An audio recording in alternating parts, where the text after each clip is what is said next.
I'm not exactly sure about that because they just inform us if we need to push the class in live streaming or not. So, you know, is this your first time live streaming? No. Oh, okay, perfect. Anyway, I'll make you the host again, and please make me a co-host, okay? I'll be staying the whole time today. Okay. There you go. Right. And There we go.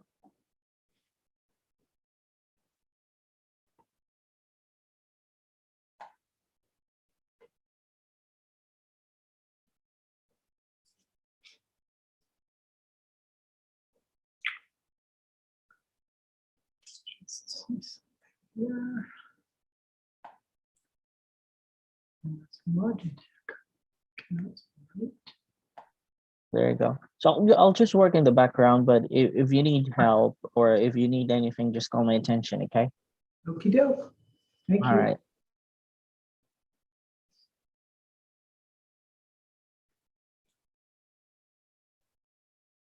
Okay.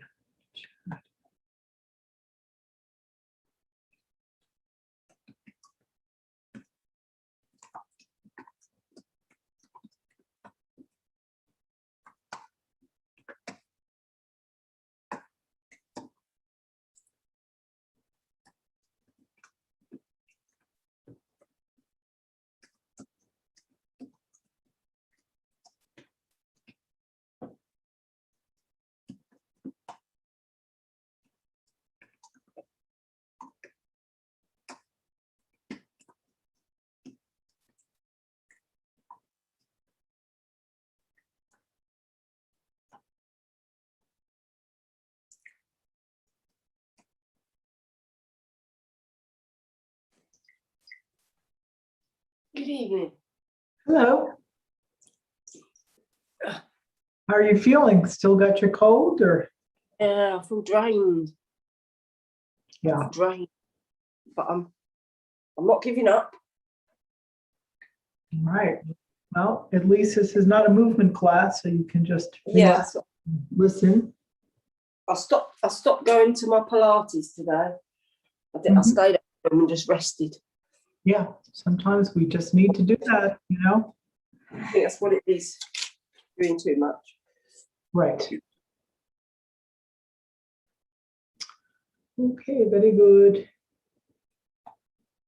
I am going to mute everyone out. So welcome to our class today. I'm Ellen Shapiro, your Get Set Up guide. And our class today is self-healing through touch and guided imagery. And we are being recorded. And as you probably already know, to get the recording of the class, you do have to request it. And that information is right here in the chat. So you just send an email to help@getsetup.io. Phil is our Get Set Up teaching assistant. If you need anything with Zoom or any kind of technical support, yeah, he just put his message there. And so if you need anything from him, you can just type it into the chat. Right. So some of you are become my regular students on Get Set Up. It's lovely to see you. And everyone else also, welcome to our class.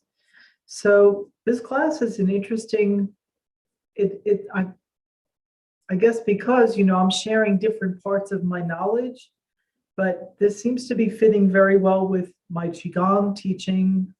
Primarily, I teach several classes of that here on Get Set Up. And what I'm teaching in this class is it's not primarily a movement class. It's really, again, about using our hands, our breath. These simple tools that we have don't cost us anything. We just need to know how to use them in some specific ways for self-healing. And just a little bit about me. So I live in Santa Fe, New Mexico. I've been here for 13 years, amazingly, and grew up in New York City. I came from born and raised, was there 40 years, moved to New Jersey, then I moved here. So that's a little bit about me. And as far as my background for this, I started studying different kinds of energy healing body work way back in the late 80s.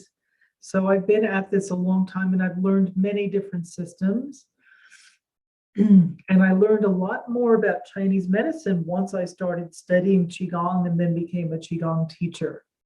So Chinese medicine, it's interesting, is the medicine, I mean, in recent history, it became the people's medicine. Like, you know, the acupuncturists would go around into the countryside. The idea was making this kind of healthcare very, you know, accessible for people, but also like teaching people ways to take care of themselves. And our society has just taken a very different route with healing and medicine, and we made it all like, okay, there's healing, there's medicine, there's drugs, there's pharmaceuticals, and that whole world we just delegated to the people with the right degrees. And I mean, I'm grateful for them. I'm immensely grateful for everything that they do and help us out. And, you know, if I need the emergency room, man, am I glad, you know, if I ever do, I would be so grateful for everybody that works there. You know, during the pandemic, I just want to really honor that whole field. But then there's a whole range of everyday stuff that we can work with, and including some chronic conditions that we're living with, that, like, if it's not an emergency or it's not something that doctors know how to treat with pharmaceuticals, there's a big gap in there of like, what can we do for ourselves? So it's not instead of those things, but it's in addition to, and sometimes we just need that everyday self-care. So that's my idea behind teaching this class, is to empower you around that. And again, to share, you don't have to study Chinese medicine. This is, I want to share some things with you that are simple and easy to understand. And I do have notes, and I apologize for anyone that was here last week. The notes did not make it into the class. You know, there's a follow-up email that you get, and I try and paste the notes into there. So I'll just say this: if you want the notes from last week's class, I was talking a lot about digestion. Just put a message in here. You can either, let's see, so for notes from last week, right, here's my email address that I use for Get Set Up.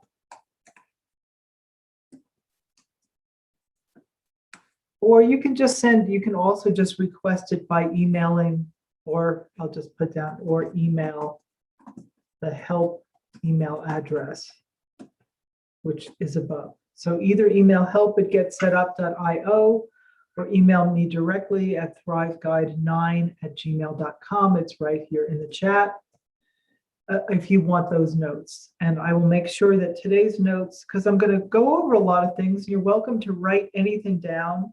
The main thing I want you to do here is to just listen and make some notes, mental notes, maybe write down a few notes if you want to, like things you want to remember. And also to do, when I show you the different self-healing things, to try it with me. Because if I just show you and you don't do it on yourself, you're not going to get the body memory, which will help you later. Okay. So headaches, fun stuff, huh?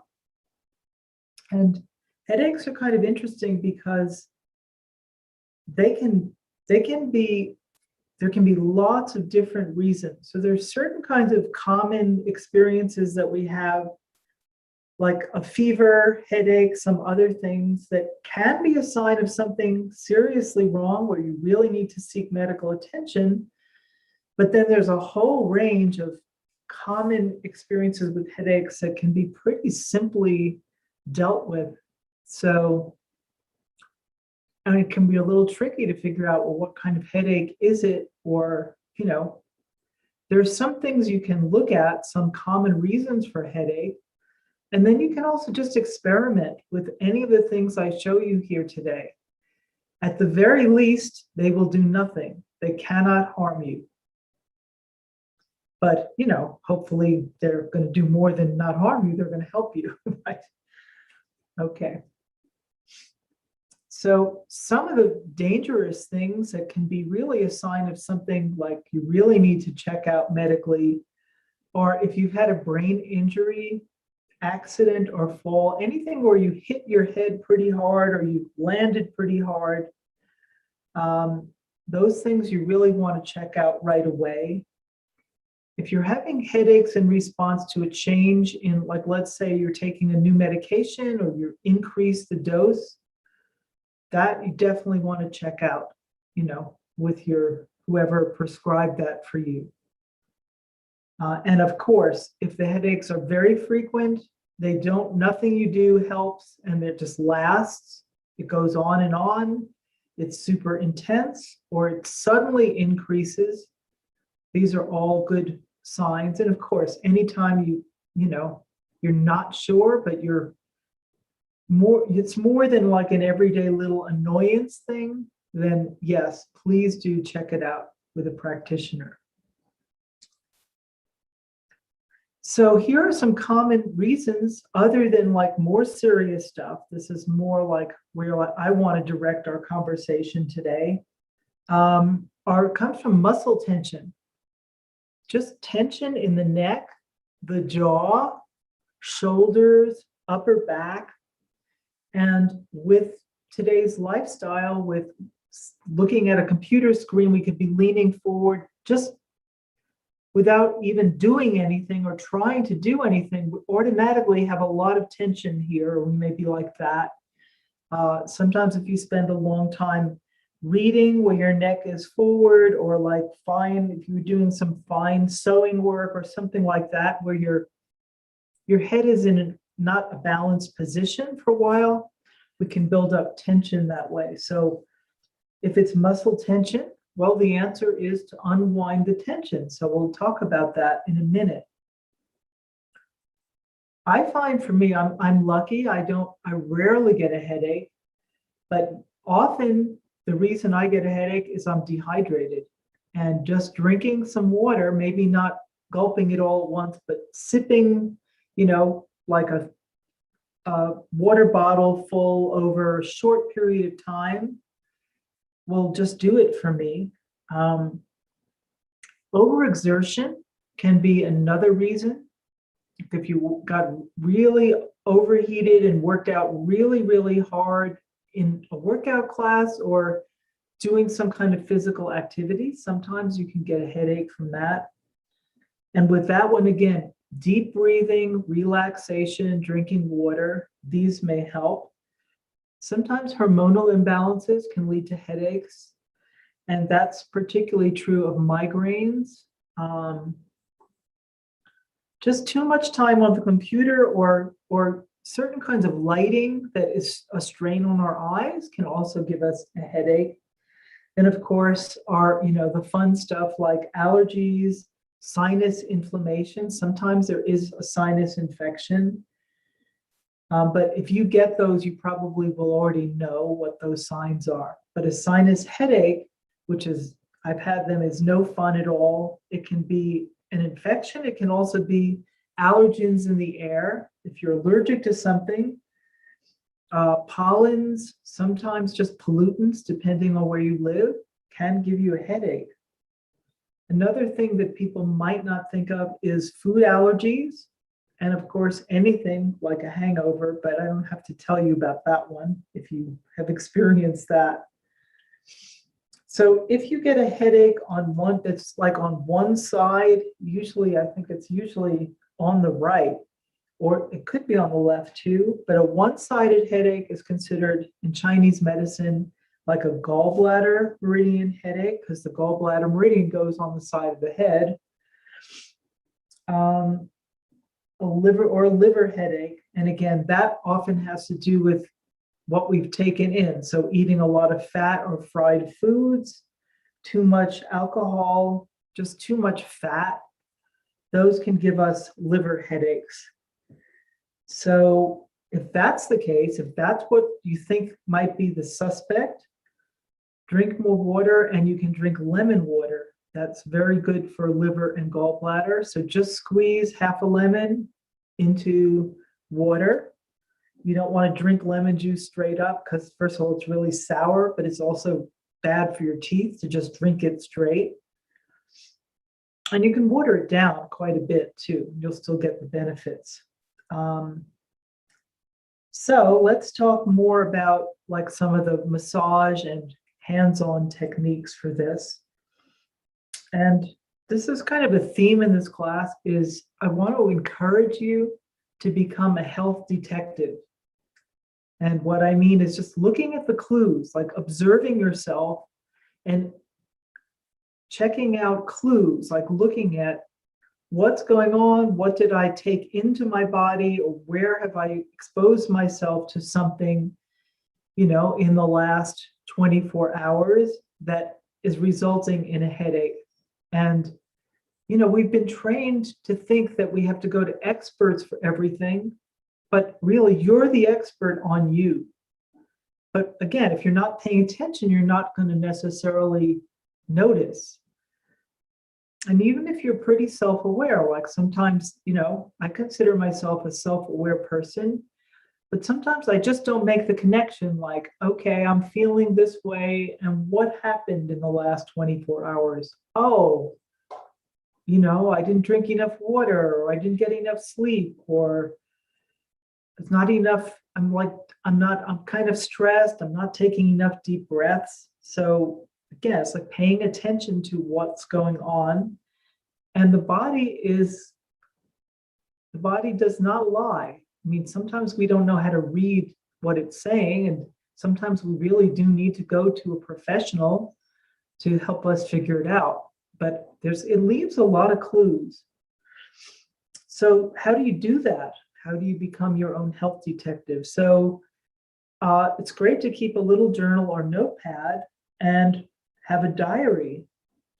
And then you can like just observe, okay, here's what I ate, here's how much I slept, I drank this much water, like some basic things like that. Here's how much movement I had, or, I spent like 3 hours sitting at the computer screen. Maybe that's why my neck is sore. I know that some of this may sound like common sense and you know this already, but if you're having a recurring pattern, then you want to look at what am I doing that I need to change? Or, what do I need to take out of my life that is there right now? So another way you can do that, so that's like observing and making notes and then looking back at the pattern. So that's one way of doing it. The other way is to just be a little bit of an experimenter and try stuff out. And I call that being the mad scientist of your own body. And I'm not talking about extreme things, but just trying out. If you suspect, maybe I'm not drinking enough water.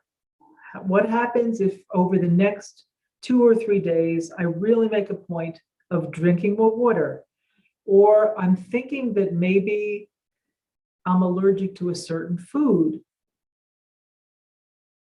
Let me try eliminating that. And with elimination, usually at least 3 days, but maybe a week, get it out of your diet and notice, are you feeling better? Did that symptom lessen or go away?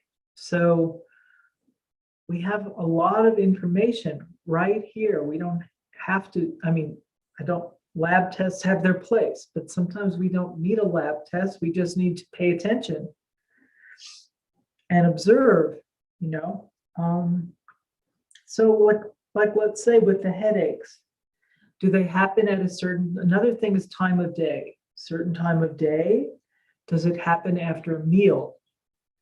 Does it happen if you haven't eaten enough? So sometimes people have low blood sugar or hypoglycemia or things like that. And that sometimes you can get a headache from that. And I've had that For me, I just usually get really, really irritable, but a headache could be a sign of that. So looking at that in relationship to your meals, again, did it happen after you ate a certain food? And now, if you're really allergic to something, you'll know right away because your airways may start shutting down, or you might get a rash.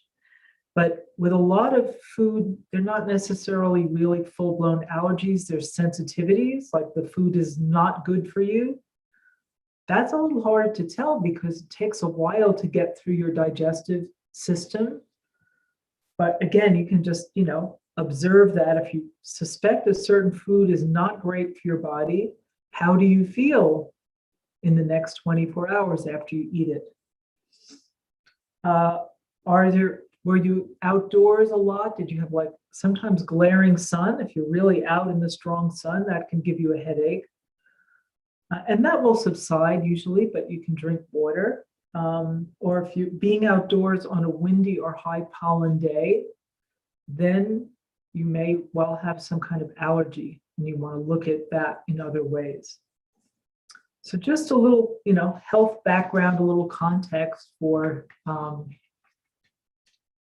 yeah. Okay, before I go, so now I'm going to go more into the touch options for you. I want to just say something here because Phil wrote this note about past the 5-minute mark. So just because it's something new in all the Get Set Up classes, I do want to say something about that. So like right now, I'm sorry, there are 3 people in the waiting room that, I don't know, Phil, if they'll see your message. I guess so. They'll see it in the waiting room. But what we're doing now is because there's been some disruption in some of the Zoom classes and people coming in that were being disrupted, they really weren't there to take in the class. And this happened just recently. So we've instituted this waiting room policy. So, when you come into the class, if our system recognizes you or somebody's been to classes before, you'll get admitted right away. Everybody else may be kept in the waiting room until, we can verify you. And then if you come in after 5 minutes, past the start time, so we started, well, I don't know what your time zone here is, but we started 1:30 my time.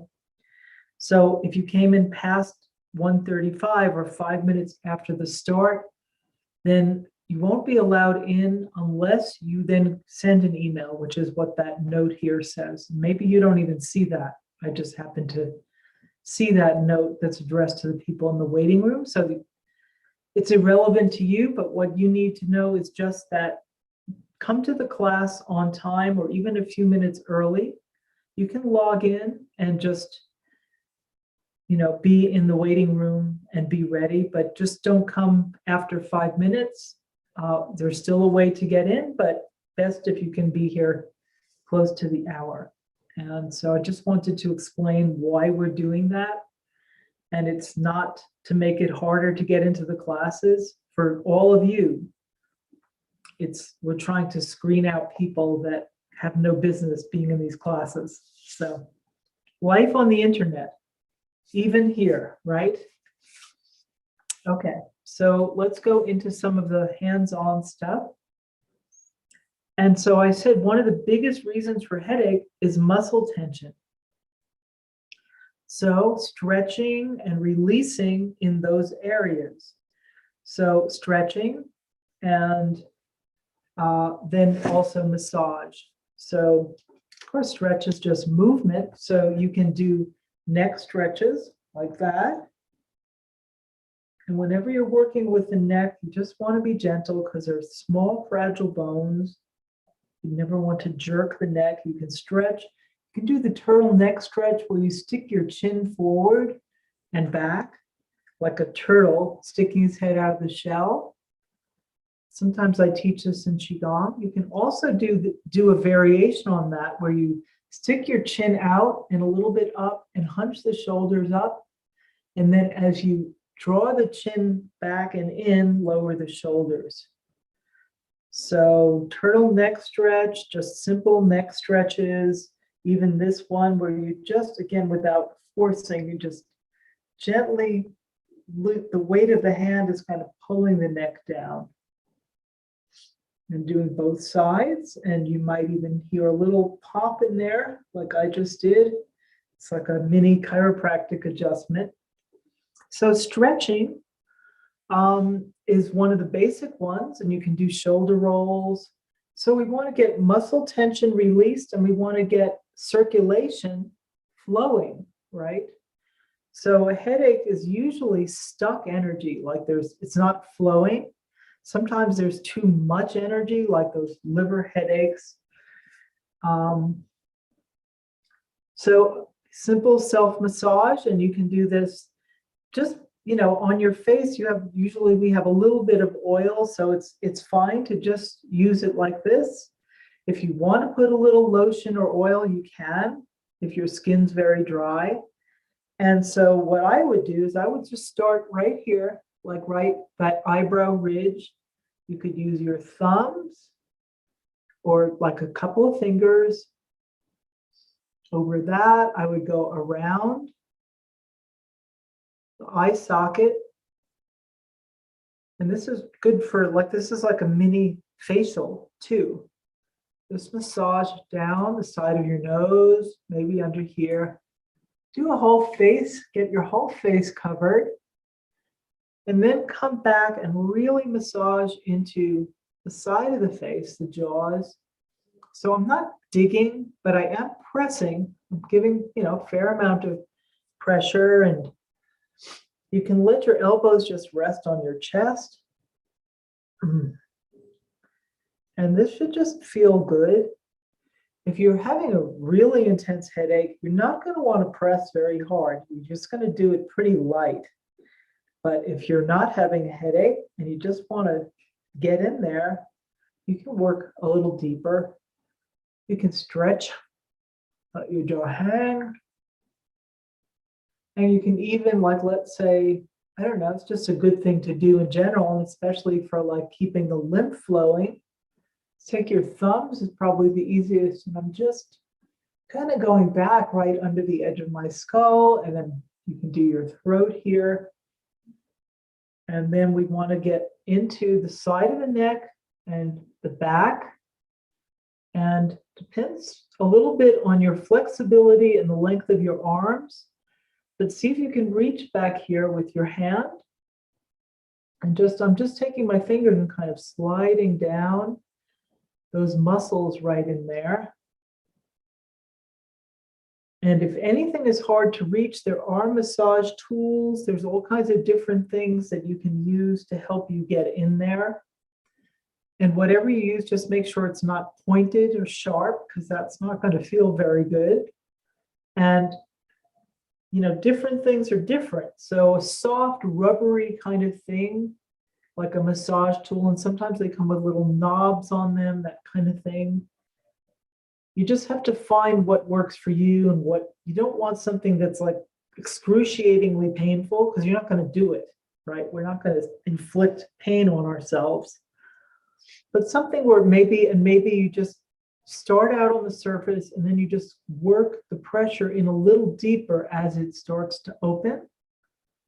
And you can help the whole thing so I'm going to move my head this way as I press in. So I'm kind of moving my muscles away from the fingers, and then I can move back onto the fingers. So if you've had a massage, you probably, you've experienced some of these, but we're doing it right on ourselves. So you can play with anywhere you can reach, behind the ears. Sometimes it's nice to go just behind the ear flap with a finger, massage in there. And you may even notice, if you start out with a small headache, that it starts to go away pretty fast. And so I'm just doing it on the other side. So just some ways to use some massage techniques or massage tool to get in there. Here's another one, and this is especially good for sinus headaches, but approach it slowly and gently. And I call this sinus thumb. So you take your thumbs and bring them just right in the corner of your, where your eyebrow starts. And just gently, if you're near a desk, you can lean your elbows on the desk or the table. I'll just lean them against my body. And what I'm going to do now is just lower my head onto the thumbs. This can be very painful, so just go into it slowly. Yeah. And then you just breathe, take in a breath. Let out a nice full exhale. And then if you're up for a little more pressure, you can control this easily by either pressing up more with the thumbs or letting the head relax down further.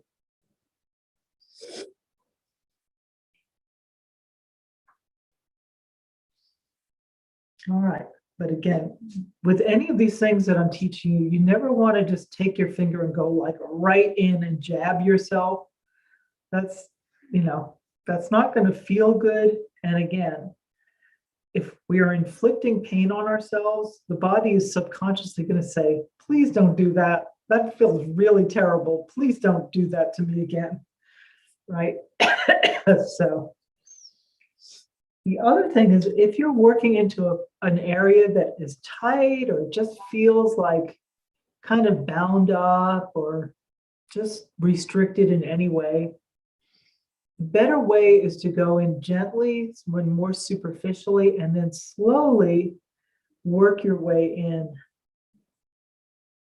Rather than, again, just, and like I've had this in a massage where it's people that are, to me, either inexperienced or just not very good, where they just go like, start like, maybe some people like that, but to me that feels like I just kind of cringe at that. And so, the body will respond in a kind of rejecting way to anything that is too sudden and too intense. All right. All right, let's show you some more. So these now we're moving more into that. So that what I was just showing you was like kind of more just general massage techniques. Let's do a little bit from acupressure, and we're going to work with a point that's on the top of the head. It's called the Bai point. That's just the Chinese name for it. And there's many different meridians or energy pathways that meet at that point. So it's one of these multi-purpose points. I think I have that in the notes, which I'll share with you here. Yeah, here's just an image of it. Let me share the screen.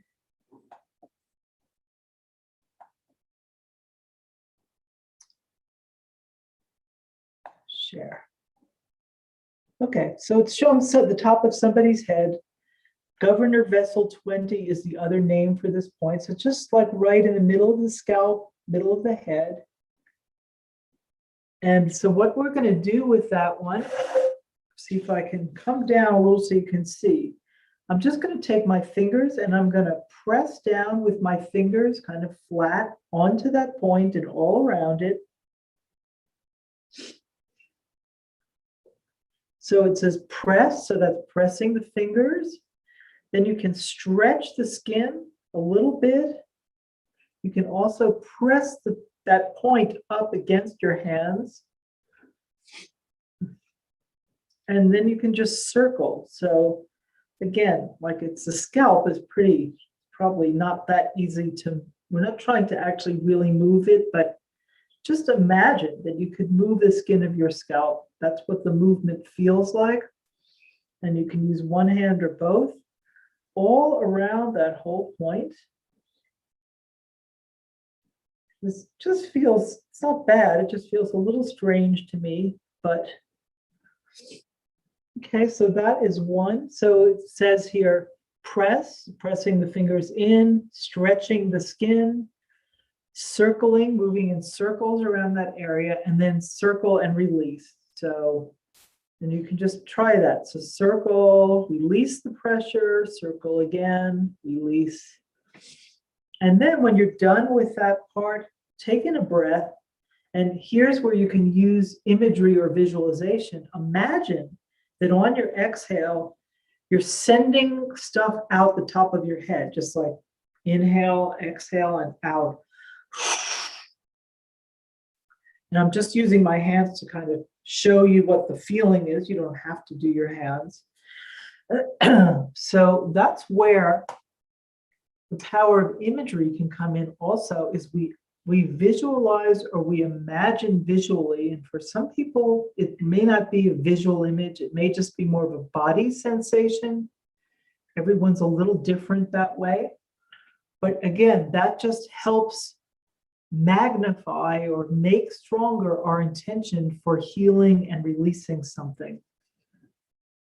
So that was the crown of the head. And as I kind of said, but I'll say a little bit more, also just massaging with your fingertips right into the back of your head, scalp, neck.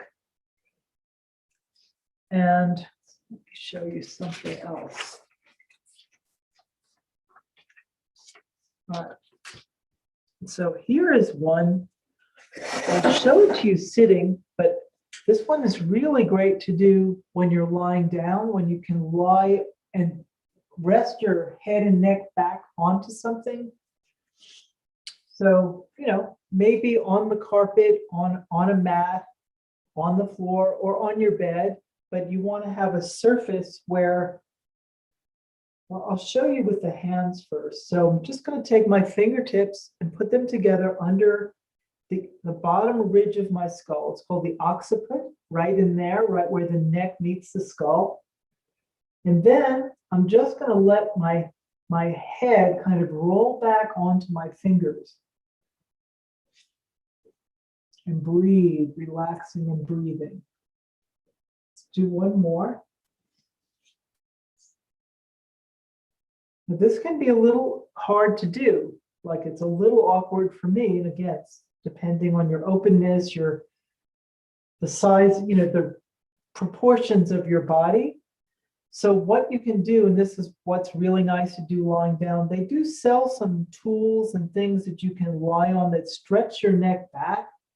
But you can also take a tennis ball or two, or those little pink balls that you probably played with as a kid, or find ones that are a little bigger. There's all kinds of balls and tools and toys and things, but you put it basically not right in the middle, but like on either side of the middle of your spine there, your cervical spine, which is just the very top end of your spine going into your neck. So you don't put the ball right on the spine, you put it right next to it, and then you can just stretch your head back onto it and relax. And that's really, really good for any kind of tension up there, even if you don't have a headache. And that move where you like go underneath, if somebody else can do that on you, it's great to do on yourself, but it also feels really great if someone else can do that. And there's a whole system of body work called craniosacral therapy. That's one of the moves that they'll do. The therapist will actually work on your occiput. And sometimes it's gentle, sometimes it's a little deeper.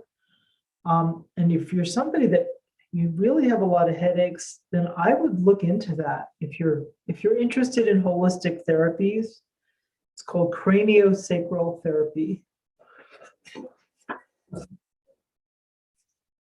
It's really wonderful. It's like when I have a session like that, I feel like I've just had, it's hard to explain it exactly. I feel like I've had a vacation deep into my body, like deep, deep rest. And finally, I'll show you some foot reflexology.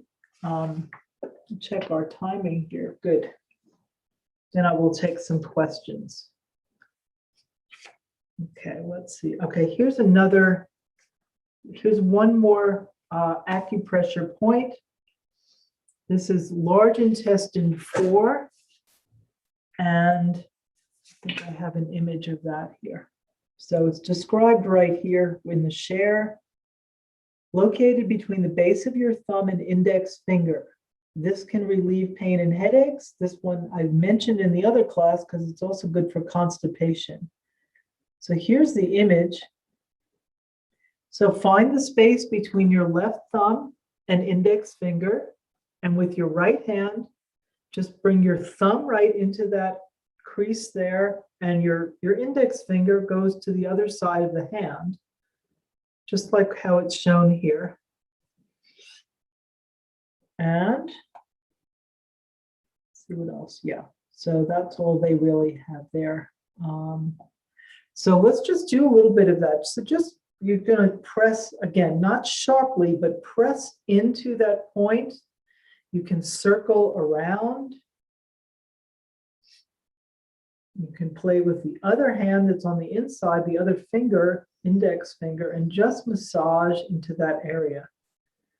So it's really in the web between the thumb and the index finger, but pretty far down onto the hand. So it's not right on the skin, right in the middle there. It's further down. And definitely do the left, and you can also do the right side. Same thing.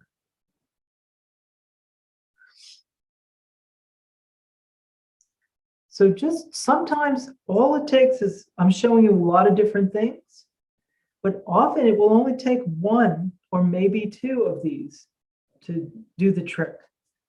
So, and what, like especially I find with these acupressure points, I do it for a little bit and then I pause because I may not feel anything right away. I give a little pause and then I might try again. And at some point, I'll start to feel an improvement, or I might not feel it for another 20 minutes. You won't necessarily feel it right away. But also, if the symptom does, if the headache is still there, try it again or try something else. Okay. And what it says here, what they say about it is press down on this point for 5 minutes. And you can move your thumb in a circle while applying pressure. So again, you want to have a firm pressure, but not so much that it hurts. And if you're leaving a bruise on yourself, you're doing it too hard, for sure. So you can do the acupressure several times a day or until your symptoms are relieved. So it's not, it's like when we get a prescription, a medication, it's like take one every 6 hours. I mean, it's very precise. And usually with these acupressure, it's not quite as precise. It's more like take it until it feels like it's over, or keep using this throughout the day. And it will help you. And eventually, if you have a chronic pattern of headaches, and there's not any sort of serious thing going on there, doing this as a regular practice will help you. So let's see, where are we time-wise? Okay, good. So the final thing I want to show you for headaches is, again, foot reflexology. And here's a foot reflex chart. This is the same one I've been showing in the classes. And you can get, these are in the notes, but you can also, if you Google like something like foot reflexology chart, your head will spin with how many different things will come up. Some of them are really kind of hard to read, but this one hopefully is pretty clear. And if you're having trouble seeing the details, then you might need your reading glasses, or see if you can zoom, adjust the setting on your device to make it larger. So this is 100%. If you made it larger, it'd be like 125%. So see if you can do that, and then you'll see it bigger. But if you just look up at the big toe is the reflex to the head. And so you can just press right into the big toe. And however you can, this is always a little tricky for some of us older bodies, about how can I reach my feet? So some people can reach down and actually really reach their feet. For me, let me go back a little bit on this, just show you.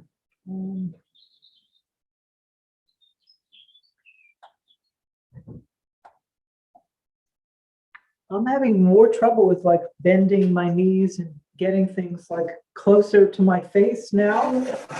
So here's a nice simple way to do is just, have a chair and just reach forward, and you're just going to any way you can. So just take your other, one of your hands. So it's easiest for me to do my right foot with my right fingers. And I'm just going to massage with any finger I can, my middle finger, my index finger, right into the back of the big toe. And let's say, so that's the toe is like the head, and then the neck is the base of the toe. So these are the reflexes, right? So if I have something going on my neck and I massage the area around the base of my toe, I'm doing reflexology. So I work with the reflex from the toe to the neck. So the big toe is the head, and then what else? So now if the big toe is the head, you can think about, see at the top of this, on this chart, how it's kind of slopes down, right? The foot sort of slopes down. So you could think of that as corresponding to like from your neck, from your head and neck down your shoulder. So the shoulder reflex is under the pinky toe. So if I want to get to my shoulder area, if I have a lot of neck and shoulder tension, I can massage around all of those toes, on the base of the toes. And I don't know, let's see if you can see.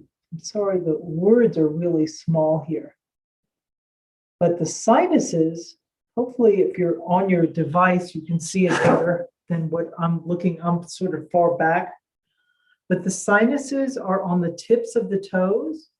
So if you think you're having a sinus headache or your sinuses are just congested, you just kind of like it's not exactly a pinch, but it's kind of like that, like you grasp and squeeze the very tips of the toes, from the big toe all the way down, massage around the tip of the toe, maybe down through the toenail, like that.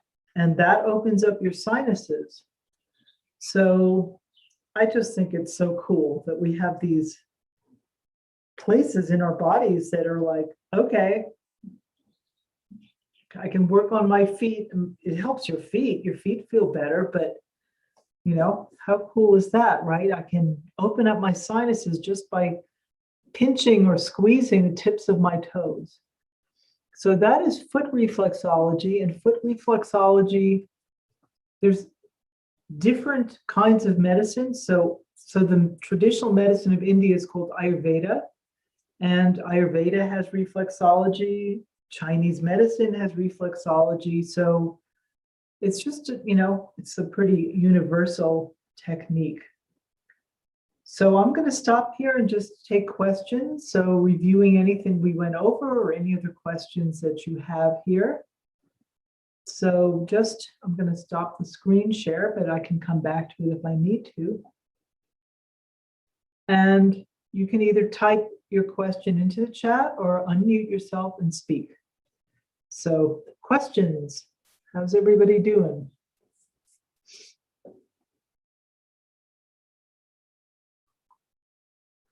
Adjust my camera back.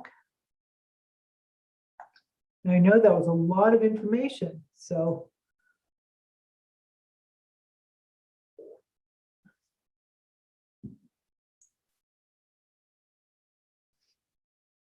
So anybody noticed, like which of these felt good to you, or which one did you like that was like, yeah, I really want to remember that one? Tell me if there was anything like that for you in the class.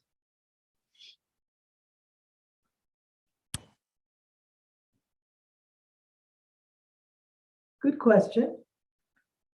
So the question was, should you always do both sides of the feet or one side work? So it's generally better to do both sides, but let's say you've got a real crick in your right shoulder or in your neck, and you're like, oh my God, that is really tight. Then I would just work, if you wanted to do the reflexology, you just work the right side. So, if you have more time, it's usually good to do both sides. But like this one where I showed you this point, good. Especially this one is like, this is large intestine 4, or large intestine, the descending colon, that part of it is on the left side of the body. So in that case, I would probably just do the left. If I have time, I can do the right too. So some of the points, you definitely, there's one side you really want to do. Most of them you can just do both. And if you're not sure and you don't remember which one was which, do them both. Can't hurt yourself. You can only help. Yeah, face massage felt nice. Yeah, good. And I just, maybe I'll do a whole class on that kind of thing, because it really does feel good. And it's also like, all of this is healing and nurturing. And if we approach it with an attitude of love and, I'm doing something good for myself, the body feels that, just like, how it is. If somebody touches you and there's love behind it or gentleness, it feels really different than if somebody just kind of touches you in an unconscious way. So the body does respond to these things. And to me, like, this is like, oh, I love you face, it's just, even if I don't say the words, there's just a feeling of like doing something nice and gentle for yourself. And our face, like, that's, with masks, it's a little different, right? But our face is how we meet the world. So we take in a lot of stuff into these faces, right? So sometimes it's just like, oh yeah, just soothe, relax. So, and that's another thing. Any other shares and also requests for topics in this class? I'm trying to cover things that I think will be especially interesting to older folks. I like the face massage, and there's a lot in Qigong and Chinese medicine with face massage, the eyes. So that could be fun to do. Yeah, other questions from anybody or other sharings? Yeah, I think so too. I think that'd be really nice. And, besides, it's interesting, like when we massage the face, it feels great. It's really good for our health and opening up our breathing and our sinuses. And it does, if you ever look at somebody, and they might not be that young, but like, if you've seen somebody who's like, they have this vitality and sparkle in their face, how it's a beauty treatment. Let's put it that way. It's like a inner beauty treatment. Absolutely. You can use oil or lotion when massaging your face, and just experiment with that too. So if it's something you normally use on your skin and you like it, that's great. Again, as we age, our skin tends to be drier.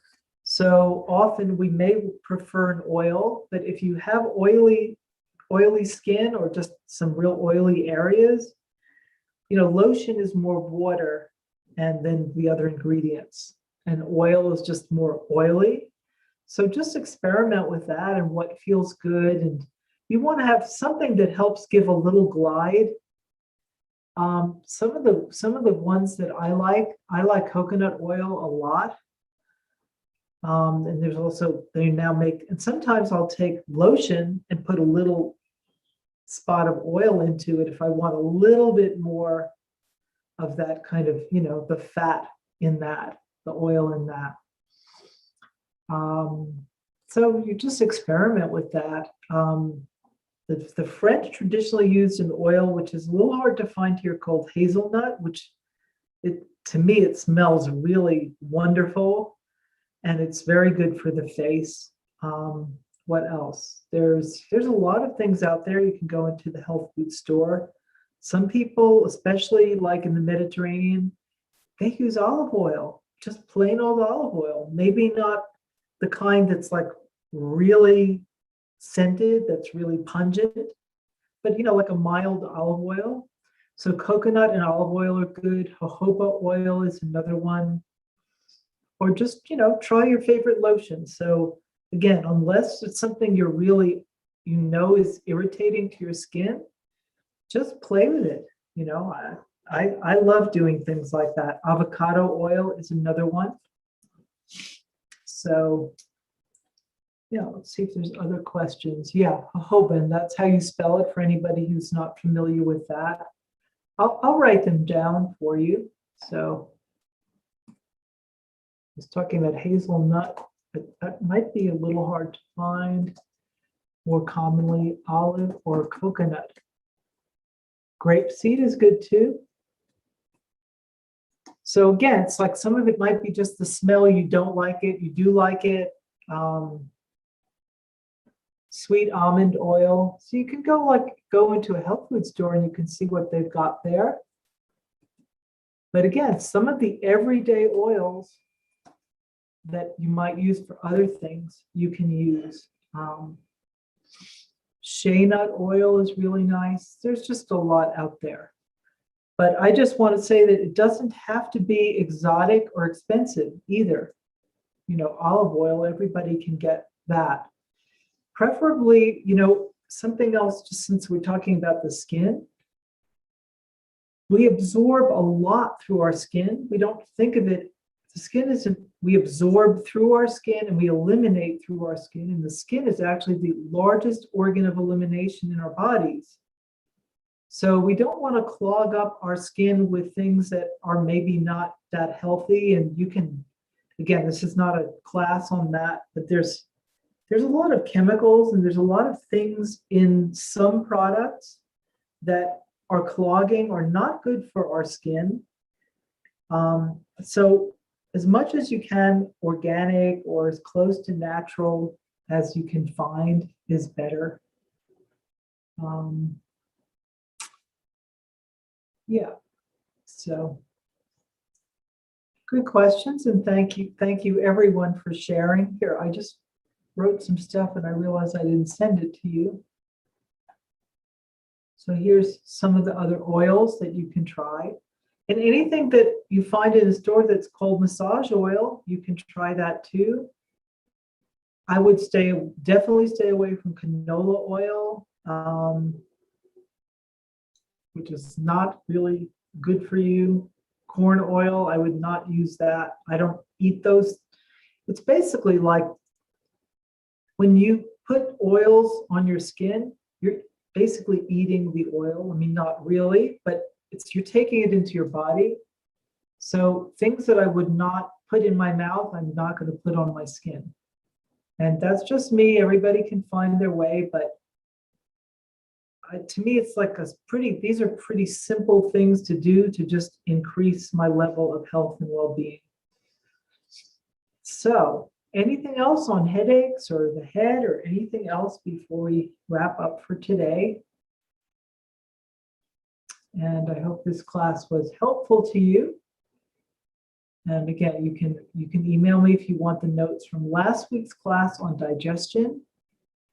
That was up in the chat. And other requests for other topics, let me know. I'm happy to share with you. So you're very welcome. All right. So may you stay headache and pain-free and enjoy the rest of your day. And I invite you also to just practice. That's why I gave you a lot of information. You will get notes, but just practice. Take one or two of these things and just do it enough times that you're going to remember it or write it somewhere where you're going to find it again. Otherwise, it's just a nice class, and the next time you get a headache, you're like, wait, what was that one again? So, and may you not need the information here about headaches very often. All right. Take good care, everyone. And see you again in my next class. So it's Wednesday afternoon. The next class is Qigong for beginners tomorrow morning, and then get moving with Qigong at the end of the day. So, all right, everybody, stay healthy. Okay. Well, you. Have a good evening. thank you. Thank you.